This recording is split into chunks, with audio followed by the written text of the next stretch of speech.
No problem. ఒకవేళ గెలిస్తే నాకేం వస్తుందో కూడా చెప్పాలి కదా మిస్ కావ్య అన్నాడు ప్రణయ్. నువ్వు గెలిస్తే అప్పుడు నువ్వేం అడిగితే అది ఇస్తాను అంది క్లుప్తంగా కావ్య. పందెంలో నేను గెలిస్తే ఏమడిగినా ఇస్తావా సంబరంగా అడిగాడు ప్రణయ్. నువ్వు గెలిస్తే అప్పుడు ఆ సంగతి ఆలోచిద్దాం అంది కావ్య. నువ్వు గెలవటం అసాధ్యం బాబు అన్నట్లు. ఆ సంగతి పక్కన పెట్టి ఇప్పుడు 6 రోజుల్లో అర్జెంటుగా మాస్కోలో ఏం చూడాలో కనుక్కుని ఆ పనిలో పడదాం. 6 రోజా? అదేమిటి? మిగిలిన 6 రోజుల్లో నేను రేపటి పందానికి కావలసిన అరేంజ్మెంట్లు నేను చేసుకోవాలి డాక్టర్ ప్రణయ్. దొరికిన 6 రోజుల్లో క్రెమ్లిన్ చూశారు, మాస్కో అండర్గ్రౌండ్ మెట్రోలో తిరిగారు. కొన్ని మెట్రో స్టేషన్లు అయితే ఆర్ట్ మ్యూజియంల లాగా అద్భుతంగా ఉన్నాయి. టైం లేదని హడావుడిగా చూడవలసి వచ్చింది. ఈ ట్రిప్లో మనకి ఎక్కువ టైం లేదు కదా, మాస్కోలో చూడవలసినవి ఎన్నో మిస్ అవుతున్నాం అంది కావ్య. అవును, అందుకే నాకు ఆలోచన వచ్చింది. మన హనీమూన్ ఇక్కడ చేసుకుంటే డిసెంబర్లో అయితే మరీ చలిగా ఉంటుందిట. -10 కన్నా తక్కువ టెంపరేచర్ ఉంటుందిట. హనీమూన్ జంటకి అంతకన్నా కావాల్సింది ఏముంటుంది కదూ? ఎలా ఉంది నా ఐడియా? ప్రణయ్ హోటల్కి ట్యాక్సీలో వెడుతూ అడిగాడు. ఈ అబ్బాయి చాలా దూరం ఆలోచిస్తున్నాడే అనుకుంది కావ్య. పందెం గెలిచాక అప్పుడు హనీమూన్ గురించి ఆలోచించాలి బాబు అంది అతడి నుండి చూపు తప్పించి. ఎందుకలా అమాయకంగా అడిగాడు ప్రణయ్. కావ్య కొంటగా నవ్వింది. ప్రణయ్, ఇప్పుడు నీ దృష్టి అంతా పందెం పైన ఉండాలి. హనీమూన్ అంటూ వెరిమరీ ఆలోచనలతో మునిగితే గట్టి దెబ్బతింటావు. అందుకని హనీమూన్ మాస్కోలో బాగుంటుందా లేక ప్రపంచంలో కల్లా అత్యంత శీతల వాతావరణం ఉన్న అంటార్కిటికా బెస్టా అన్నది రేపు మధ్యాహ్నం 12 గంటల 10 నిమిషాల తర్వాత ఆలోచించు. ట్యాక్సీ హోటల్ ముందు ఆగింది. ప్రణయ్ ట్యాక్సీ దిగి డ్రైవర్కి కొన్ని నోట్లు ఇచ్చాడు. కావ్య చనువుగా అతడి పర్స్ అందుకుని ఇంకొన్ని నోట్లు తీసుకుని తన బ్యాగ్లో ఉంచుకుంది. ప్రణయ్ ఆమె వంక ప్రశ్నార్థకంగా చూశాడు. కావ్య మొహం పైన చిలిపి చిరునవ్వు ప్రత్యక్షమైంది. నిజానికి మామూలు పరిస్థితులలో నిన్ను ఛాలెంజ్ చేయవలసిన అవసరం ఉండేది కాదు. కానీ వరుసగా నువ్వు కొన్ని తప్పులు చేశావు. నిన్న కోలాలో వైన్ కలిపి తాగించటం అన్నిటికన్నా ఘోరమైన తప్పు. దానికి పనిష్మెంట్గా ఈ పందెం వేస్తున్నాను. మరి ఈ బెట్ అరేంజ్మెంట్స్కి అయ్యే ఖర్చు నువ్వు భరించటమే కరెక్ట్ కదా? ఏమంటావు? ప్రణయ్ తల ఊపాడు. ఇక నేను వెళతాను. చిత్ర వచ్చేసరికి సాయంకాలం అవుతుందేమో. ఈసరికి నేను వచ్చేస్తాను అంటూ కావ్య ట్యాక్సీ పిలవబోయింది. ఆగు కావ్య, నీకో సంగతి చెప్పడం మర్చిపోయాను. రాత్రికి మన డిన్నర్ ఓ ఇండియన్ రెస్టారెంట్లో. చిత్ర కూడా మనతో పాటు రావాలి. తనని ఒంటరిగా వదిలి మనిద్దరమే వెళ్లాలని నిన్నటిలాగా దొంగ వేషాలు వేయకు చూపుడు వేలు ఝడిపిస్తూ అంది కావ్య. గుర్తుంచుకో, మనమంతా కలిసి డిన్నర్కి వెళుతున్నాం. చిత్ర వస్తే నాకేం అభ్యంతరం లేదు. ఉంటే నీకే ఉండాలి. ఎందుకంటే అంటూ వాక్యం మధ్యలో ఆపాడు ప్రణయ్. నాకెందుకు ఉంటుంది అభ్యంతరం? కావ్య అడిగింది. ప్రణయ్ గమ్మత్తుగా నవ్వి ఊరుకున్నాడు. ఓకే బాయ్ అంటూ ట్యాక్సీని ఆపింది కావ్య. ఇప్పుడు కావ్య ఎక్కడికి వెళుతుందో తెలుసుకుంటే రేపటి మొదటి మజిలీ గురించి ఐడియా వస్తుంది అనుకున్నాడు ప్రణయ్. అంటే ట్యాక్సీ అతడితో ఏం చెప్తుందో వినాలనుకుని చెవులు రిక్కించాడు. కావ్య గమ్ అని డ్రైవర్కి చెప్పి ప్రణయ్ వంక తిరిగి ట్యాక్సీ ఎక్కు ప్రణయ్ అంది. ఊహించని ఈ పరిణామానికి ప్రణయ్ తెల్లబోయాడు. అదేమిటి? గర్వంగా నవ్వింది కావ్య. ఊరికే హోటల్లో ఒంటరిగా కూర్చుంటే నీకు బోర్ కొడుతుంది. అందుకనే ఈ ఏర్పాటు. అక్కడ గమ్కి వెళ్ళి నా కోసం ఏమన్నా బహుమతి తీసుకురా. ప్రణయ్కి అర్థమైంది. తను ట్యాక్సీలో వెళ్ళాక ఆమె ఎక్కడికి వెళుతుందో తను గమనించే అవకాశం లేదు అని నిర్ధారించుకుని కావ్య నిదానంగా నింపాదిగా తన ఏర్పాట్లు చేసుకుంటుంది. కావ్య అసాధ్యురాలు అనుకున్నాడు. గమ్మేమిటి? అక్కడ రకరకాల జిగుర్లు దొరుకుతాయా? అందులో బహుమతి కొనటం ఏమిటి? నీరసంగా అడిగాడు ప్రణయ్. గమ్మ అంటే క్రెమ్లిన్ దగ్గర ఉన్న పెద్ద మాల్. వెళ్ళు అంటూ అతడి చేయి పట్టుకుని లాగి టాక్సీలోకి తోసింది కావ్య. టాక్సీ కదలగానే కావ్య వెనక్కి తిరిగి సబ్వే వంక నడవసాగింది. సబ్వే ఉపయోగించి రోడ్డుకి అవతల పక్కకి వెళ్ళాలి అన్న ఊహ ఆమెకి లేదు. దూరం అవుతున్న టాక్సీ నుండి ప్రణయ్ తనని గమనిస్తూనే ఉంటాడని ఆమె అనుకుంది. అతడి తప్పుదారిలో నడిపించడానికే కావ్య సబ్వేలోకి ప్రవేశించి కొన్ని క్షణాలు ఆగింది.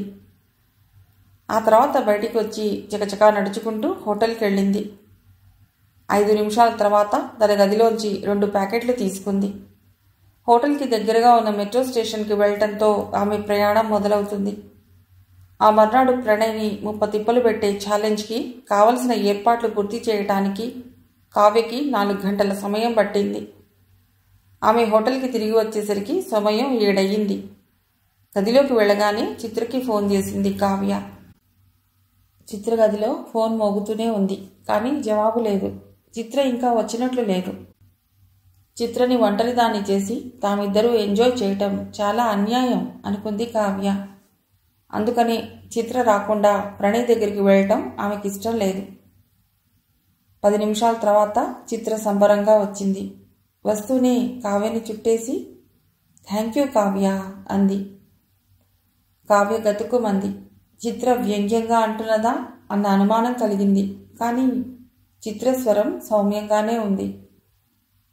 థ్యాంక్ యూ కావ్య అంది ఇంకోసారి. చిత్రని పరీక్షగా చూసింది కావ్య. ఆమె మొహం వెలిగిపోతున్నది. విచ్చుకున్న పెదవుల్లో, విశాలమైన కళ్ళల్లో సంతోషం ప్రతిఫలిస్తున్నది. థ్యాంక్స్ ఎందుకు చిత్ర? చెబుతాను. అసలేమైందో చెప్పనా? నిన్న మీరు నన్ను ఒక్కదాన్నే హోటల్లో వదిలి వెళ్ళాక నాకు తలనొప్పి వచ్చేంత కోపం వచ్చింది. డాక్టర్ ప్రణయ్ ఇచ్చిన పని చేద్దామని 5 నిమిషాలు ప్రయత్నించాను. నన్ను బక్రాని చేయటానికి ప్రణయ్ ఆ పని అంటగట్టాడని అప్పుడు అనిపించింది. అవసరం లేని పని అనవసరంగా చేస్తున్నాను అన్న ఆలోచన వచ్చాక తలనొప్పి పెరిగింది. అప్పుడు మీపై కసి ఎలా తీర్చుకోవాలని ఆలోచిస్తూ త్వరగా పడుకున్నాను. దాంతో ఉదయం చాలా ఎర్లీగా లేచాను. ఏం చేయాలో తోచక తయారై రెస్టారెంట్కి వెళ్ళాను. అక్కడ నాకు కనబడ్డాడు. ఎవరు కనబడ్డారు? కావ్య కుతూహలంగా అడిగింది. ఎవరని చెప్పాలి? బాయ్ ఫ్రెండ్ అంటే బాగోలేదు. ఓకే కావ్య, నిజం చెప్పేస్తున్నాను. I am in love. He is a wonderful person. నిజమా?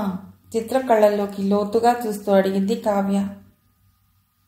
నిజం. మీ ఇద్దరి మూలంగానే. మీరు నన్ను పట్టించుకోకుండా మీ దారిలో మీరు వెళ్ళటం వల్లనే ఈరోజు నాకు అతడితో పరిచయం కలిగింది. కాబట్టే నీకు థ్యాంక్స్ చెప్తున్నాను.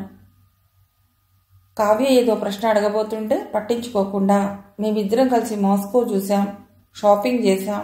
అతడు నాకు ఈ కెమెరా ప్రజెంట్ చేశాడు, ఈ డ్రెస్ కొన్నాడు, పర్ఫ్యూమ్ సెలెక్ట్ చేశాడు. బ్యాగ్ తీసి ఒక్కొక్క వస్తువు బయట పెట్టింది చిత్ర. అవన్నీ చాలా ఖరీదైన వస్తువులు. చిత్ర భలే చిత్రంగా ప్రేమలో పడిందే అనుకుంటూ, ఇంతకీ అతడి పేరేమిటి? కావ్య అడిగింది. అదే నీకైతే చెప్పేస్తున్నాను, కానీ ఇంట్లో చెప్పాలంటే అక్కడే కాసింత ప్రాబ్లం అంది చిత్ర గమ్మత్తుగా. ప్రాబ్లమా? ఎందుకు? పేరు చెప్తే షాక్ తింటావు. జాగ్రత్తగా విను. షాక్ ఎందుకు? ఏం మాట్లాడుతున్నావు? విస్మయంగా అడిగింది కావ్య. అతని పేరు అబ్రహం. చిత్ర తలదించుకుంది. అబ్రహమా? ఏ దేశస్థుడు? అమెరికన్. మాస్కోకి టూరిస్ట్ లాగా వచ్చాడు. ఇక్కడ నుండి ఇండియా వచ్చి తాజ్మహల్ చూడాలని ప్లాన్ అట. నేను చార్మినార్ చూపిస్తాను, హైదరాబాద్ కూడా రమ్మనమని ఇన్వైట్ చేశాను. తప్పకుండా వస్తానన్నాడు. అప్పుడు పేరెంట్స్కి పరిచయం చేయాలి. వాళ్ళు ఒప్పుకుంటే బాగుండును. ఎందుకంటే Abraham is really wonderful person అంది చిత్ర. ఆమె కళ్ళల్లో మెరుపులు, తళుక్కులు కావ్యకి స్పష్టంగా కనబడ్డాయి. ఇంకో పావుగంట నాన్ స్టాప్గా అబ్రహం గురించి చెప్పింది చిత్ర.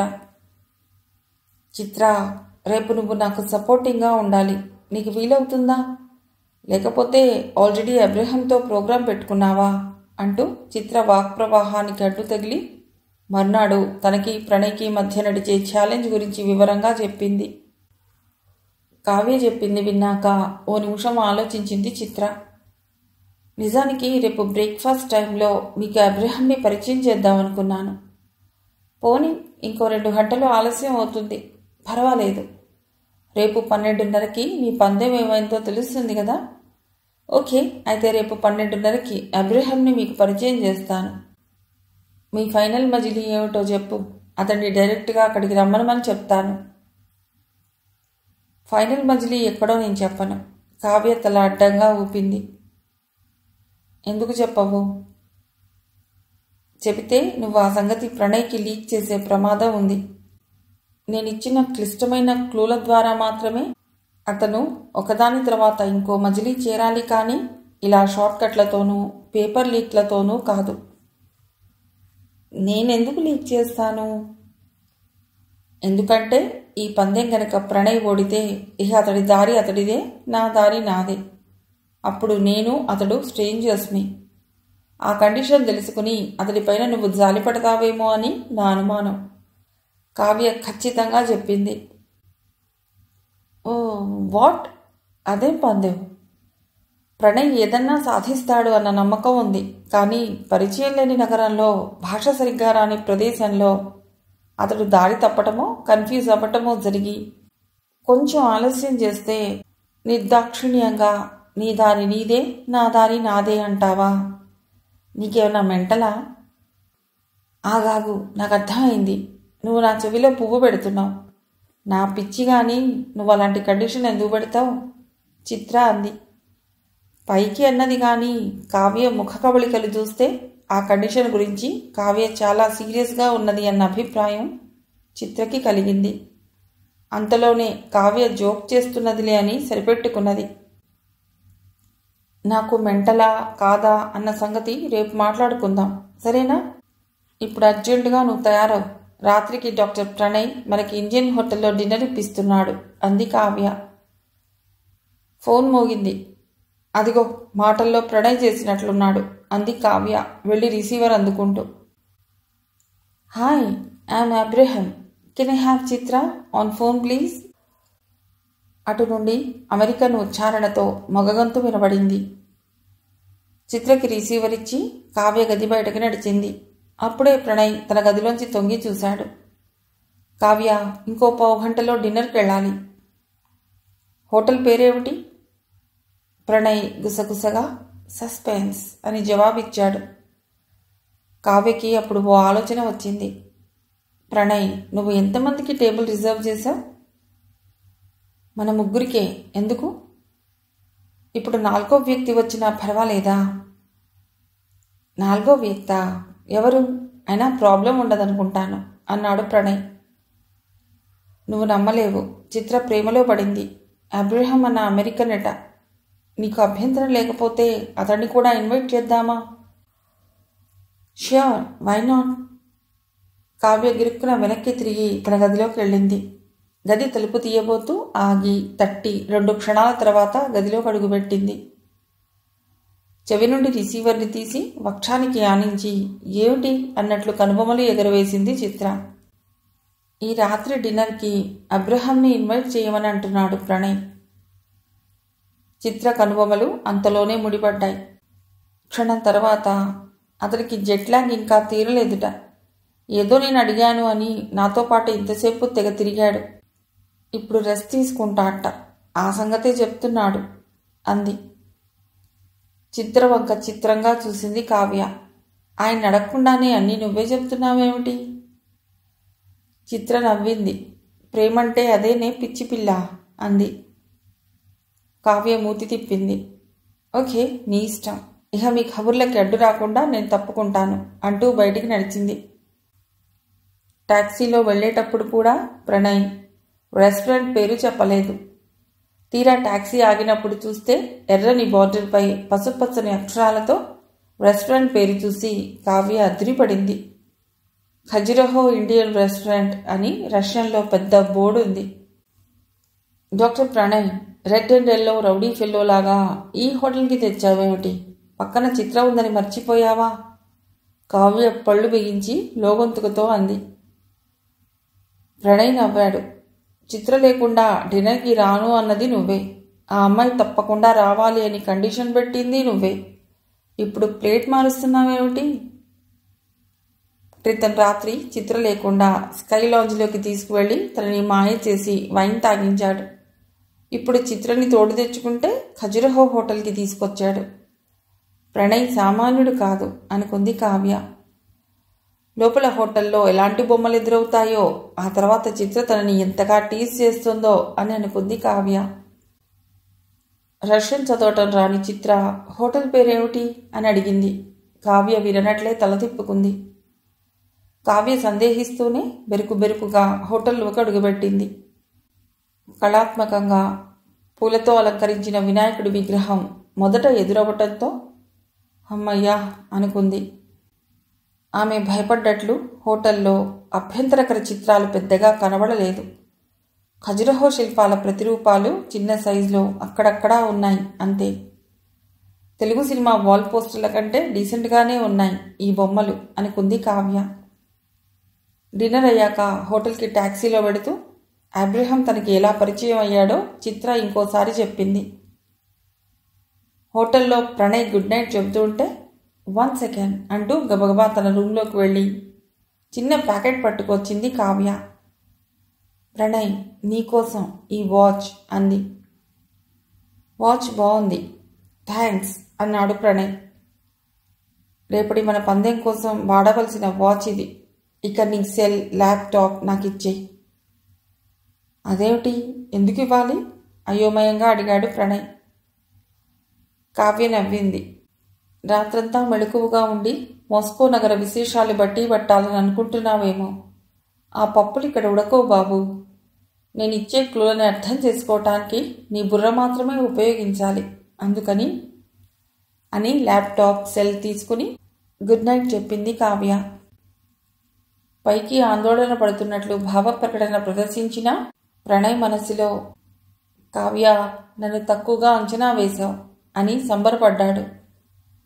గమ్ మాల్కి వెళ్ళినప్పుడు అక్కడ 400 పేజీల మాస్కో గైడ్ కొన్నాడతడు. మర్నాడు, బ్రేక్ఫాస్ట్ అయ్యింది కదా, ఇప్పుడు చెప్పు. పందెంలో ఓడితే నేనేం కోల్పోతాను అన్నాడు ప్రణయ్. నువ్వు మాయ చేసి కోకోకోలాలో రెడ్ వైన్ కలిపినందుకు నీపైన కక్ష తీర్చుకోవాలని ఉంది. అది క్షమించలేని నేరం. అలా తలదించుకుంటే సరిపోదు డాక్టర్ ప్రణయ్. చేసిన తప్పుకి శిక్ష అనుభవించాలి. అందుకని నేను చాలా తీవ్రమైన కండిషన్ పెడుతున్నాను. ఈ పందెం నువ్వు ఓడిపోతే నీ దారి నీదే, నా దారి నాదే. ప్రేమ పరీక్షలో విఫలం చెందిన వారి ప్రేమ ఎలా సఫలం అవుతుంది ప్రణయ్? ఏమిటా వెర్రి కండిషన్? ఓడిపోతానని భయంగా ఉందా? హేళనగా అడిగింది. నెవర్, దృఢమైన స్వరంతో అన్నాడు ప్రణయ్. కానీ ఏ కండిషన్ పెట్టినా దానికి ఓ లాజిక్ ఉండాలి. లాజిక్, రీజన్ లేకుండా ఏమిటా పిచ్చి కండిషన్? లాజిక్ చెప్తాను విను. ప్రేమలో ముఖ్యమైనది నమ్మకం. ఎప్పుడైతే నువ్వు మోసం చేసి కోలాలో వైన్ కలిపావో అప్పుడే ఆ నమ్మకం అన్నది దెబ్బతిన్నది. ఆ పరిస్థితికి నువ్వు రిపేర్ చేయాలంటే క్లిష్టమైన పని చేయాలి. అనుకున్నది సాధించకపోతే ప్రియాతి ప్రియమైనది పోగొట్టుకోవలసి వస్తుంది అని తెలిసి సాహసం చేసి విజయం సాధించటం వల్ల ఇతడు నా కోసం ఏదన్నా చేస్తాడు అన్న నమ్మకం నాకు బలంగా కలుగుతుంది. అందుకనే ఇలాంటి కండిషన్. పందెం మొదలవ్వకుండానే ఓడిపోతానేమోనన్న సంశయం కలుగుతుంటే వద్దులే ప్రణయ్, వద్దు. ఈ పందెం గురించి మర్చిపోదాం. ప్రణయ్ 2 నిమిషాలు తీక్షణంగా ఆలోచించాడు. సరే కావ్య, నువ్వు చెప్పినట్లు నమ్మకం అన్నది ముఖ్యం. నువ్విచ్చిన క్లూలని సరిగ్గా అర్థం చేసుకుని ఆ 3 ప్రదేశాలని చేరటానికి నువ్వు చెప్పిన సమయం సరిగ్గా సరిపోతుందని నువ్వు నిశ్చయంగా చెప్తున్నావు. కాబట్టి నీ మీద నమ్మకంతో సమయం సరిపోతుంది అని నేను అనుకుంటున్నాను. సో నాకు బెస్ట్ విషెస్ చెప్పి నీ రూమ్కి ఇవ్వు. 10 అవుతున్నది అన్నాడు ప్రణయ్ వాచ్ చూసి. ఇంకో 5 నిమిషాల్లో చిత్ర ఇక్కడికి వస్తుంది. అప్పుడు టైం సరిగ్గా 10 అవుతుంది. మన పందెం అప్పుడు మొదలవుతుంది అంది కావ్య. నా వాచ్, నీ వాచ్ నిమిషం తేడాగా ఉన్నాయి. సరిగ్గా అడ్జస్ట్ చేసుకుందాం, సరేనా? 10 గంటలకి ఇంకా 1 నిమిషం ఉన్నప్పుడు చిత్ర రావటం కనబడింది. ప్రణయ్ చెయ్యి అందుకుని ఆల్ ది బెస్ట్ ప్రణయ్ అని తన రూమ్కి ఇచ్చింది కావ్య. పందెం మొదలైంది. ఇహ ప్రతి సెకండ్కి విలువ ఉంటుంది. ప్రణయ్ లిఫ్ట్ వంక పరుగున వెళ్ళాడు. మరు నిమిషం అతడు కావ్య రూంలోకి వెళ్ళాడు. గది అంతా నీట్గా ఉంది. అల్మరా తీసి చూశాడు. కావ్య దుస్తులు ఒక క్రమంలో అమర్చి ఉన్నాయి. సుతారంగా వాటిని కదుపుతూ ఏమన్నా కాగితం ఉందా అని వెతికాడు. కనబడలేదు. వెనక్కి తిరగబోతూ ఆగాడు. ఒక డ్రెస్ అందుకుని గుండెలకి హత్తుకున్నాడు. కావ్య ఒంటిపై నుండి వచ్చే సువాసన ముక్కుకి తగిలి అదో రకమైన పరవశంతో నిలబడిపోయాడు. అంతలోనే సంభాళించుకుని అల్మరా మూశాడు. టీవీ పైన ఏమీ లేవు. టైం పరిగెడుతూనే ఉంది. అప్పుడే 8 నిమిషాలు గడిచాయి. ప్రణయ్లో చిన్న సైజు ఆందోళన మొదలయ్యింది. మంచం పైన ఉన్న ల్యాప్టాప్ని పరీక్షించాడు. ప్రయోజనం లేకపోయింది. ఎక్కడ ఉంటుంది ఆ క్లూ? బాత్రూమ్ వంక నడవబోతూ ఆగి ఫ్రిడ్జ్ తలుపు తీశాడు. కొన్ని కోక్ బాటిల్స్ తప్ప ఏమీ లేవు. పైన ఉన్న ఫ్రీజర్ తలుపు తీశాడు. అతడి మొహం వికసించింది. ఐస్ క్రీమ్ ప్యాక్ పైన ఓ కవర్ కనబడింది. ఆత్రంగా కవర్ అందుకున్నాడు. క్లూ నెంబర్ 1 అని రాసి ఉంది. నడుస్తూ కవర్ తెరిచాడు. ఓ కాగితం ఉంది. ప్రణయ్ లిఫ్ట్ చేరి 0 బటన్ నొక్కి అప్పుడు కాగితంలో ఉన్నదేమిటా అని చూశాడు. ఈ నెలలో జరగని విప్లవాన్ని నడిపించిన వాడికి, పైకి రివ్వున ఎగిరిన ఆద్యుడికి సంబంధం ఏమిటి? ఆ సంబంధాన్ని కనుక్కుని మధ్యలో ఓ కప్పు కాఫీ తాగాలి అని ఆ కాగితంలో రాసింది. ఆలోచిస్తూనే హోటల్ బయటికి వచ్చాడు ప్రణయ్. ఈ నెలలో జరగని విప్లవాన్ని నడిపించిన వాడు అన్న ప్రయోగం వల్ల గందరగోళంగా ఉన్న వాక్యాన్ని అర్థం చేసుకునే యత్నంలో నిలబడిపోయాడు. అప్పుడే సన్నగా స్నో పట్టం మొదలైంది. కోట్కి ఉన్న హుడ్ని తలపైకి లాక్కున్నాడు ప్రణయ్. మరు నిమిషం ఆ గందరగోళం పటాపంచలైంది. పజిల్లా ఉన్న ఆ వాక్యంలో అంతర్లీనంగా దాగి ఉన్న అర్థం తెలిసింది. దాదాపు 100 ఏళ్ల క్రితం సోవియట్ యూనియన్ ఏర్పడక మునుపు రష్యాలో జరిగిన విప్లవాన్ని అక్టోబర్ విప్లవం అంటారు. చిత్రం ఏమిటంటే అప్పుడు రష్యాలో ఉన్న క్యాలెండర్ మిగిలిన ప్రపంచంలో ఉన్న క్యాలెండర్ కంటే 13 రోజులు వెనుకగా నడుస్తున్నది. దానితో రష్యా లెక్క ప్రకారం అక్టోబర్ 25వ తేదీ అయినా మిగిలిన ప్రపంచానికి నవంబర్ 7వ తారీఖు అయిన రోజున ఆ విప్లవం విజయవంతం అయింది. ఈ నెలలో జరగని విప్లవం అంటే నవంబర్లో జరిగిన అక్టోబర్ విప్లవం అన్నమాట. సోవియట్ యూనియన్లో భాగంగా ఉండి ఇప్పుడు విడిపోయిన కొన్ని దేశాలలో ఇప్పటికీ అక్టోబర్ రెవల్యూషన్ పేరిటే ఆ వార్షికోత్సవాలని నవంబర్లో జరుపుకుంటారు. ఆ విప్లవానికి నాయకత్వాన్ని వహించింది లెనిన్. ఆ విధంగా సవాల్లో మొదటి భాగానికి సమాధానం సులువుగానే తెలిసిపోయింది. ఇక రెండో భాగం, పైకి రివ్వున ఎగిరిన ఆద్యుడు. అది ఇంకా సులువుగా విడిపోయే చిక్కుముడి. గగనం అన్న పదంలో లాగానే గగనాన్ని అధిగమించి అంతరిక్షంలోకి మొదటిసారిగా వెళ్లిన వ్యక్తి పేరులో 2 గాలు దాక్కుని ఉండటం యాదృచ్ఛికం అవ్వవచ్చు. కానీ మొదటిసారి అంతరిక్షంలోకి దూసుకు వెళ్ళింది యూరీ గగారిన్ అన్న రష్యన్. ఇహ మూడో భాగం, లెనిన్కి గగారిన్కి ఉన్న సంబంధం అంటే చుట్టరికమా అన్న ఆలోచనలో కొంత సమయం గడిపాడు ప్రణయ్. అతడికి తెలిసి వాళ్ళిద్దరికీ ఏ విధమైన సంబంధమూ లేదు. మరి కావ్య ఉద్దేశం ఏమిటి? అప్పుడు ప్రణయ్కి గుర్తుకొచ్చింది. క్రితం రోజు తనని టాక్సీ ఎక్కించాక కావ్య సబ్వే వంక నడిచింది. అంటే రోడ్డుకి అవతలకు వెడితే ఆ సంబంధం ఏమిటో తెలుసుకోవచ్చా? ఆ ఆలోచన వచ్చాక వడివడిగా సబ్వే వంక నడిచాడు ప్రణయ్.